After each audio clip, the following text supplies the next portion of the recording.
मित्रांनो, पुणे महानगर प्रदेश विकास प्राधिकरणातर्फे हाती घेतलेल्या वर्तुळाकार रस्त्याच्या भूसंपादन प्रक्रियेला सुरुवात केली आहे। त्यानुसार पहिल्या टप्प्यात सोलू ते वाघोली पुणे नगर रस्ता पर्यंतचे काम प्राधान्याने हाती घेतले आहे। त्यानुसार बाधित शेतकऱ्यांच्या बैठका घेऊन स्थानिकांच्या सहमती घेतल्या आहेत।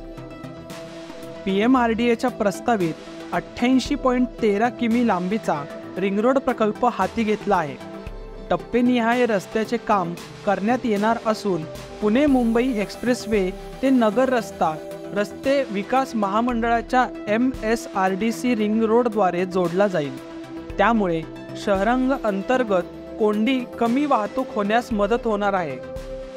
त्याचप्रमाणे सोलू ते वडगाव शिंदे हा रिंग रोडचा भाग जो पुणे महापालिका हद्दीपर्यंत असून PMRDA कडून विकसित करण्यात येणार आहे। तर पुणे महापालिका हद्दीतील वडगाव शिंदे ते लोहगाव ते वाघोली हा रिंग रोडचा भाग 5.70 किलोमीटर पुणे महापालिका विकसित करणार आहे। त्यानुसार पहिल्या टप्प्यातील भूसंपादनाअंतर्गत पुणे महानगर प्रदेश विकास प्राधिकरणाने सोलू, वडगाव शिंदे आणि निरगुडी या गावांसाठी भूसंपादनाचा प्रारंभिक टप्पा सुरू केला आहे।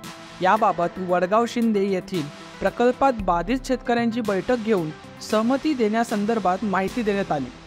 तसेच मौजे वडगाव शिंदे येथील एकूण 5.71 हेक्टर एवढे क्षेत्रफळ रिंग रोडने बाधित होत असून या ठिकाणची मोजणी प्रक्रिया सुरू झाली आहे। तर मित्रांनो, पुणे रिंग रोडसाठी भूसंपादनाला जी गती भेटली आहे व सोलू ते वाघोली दरम्यान जो टप्पा PMRDA विकसित करणार आहे त्याबद्दलचे मत कमेंटमध्ये सांगायला विसरू नका।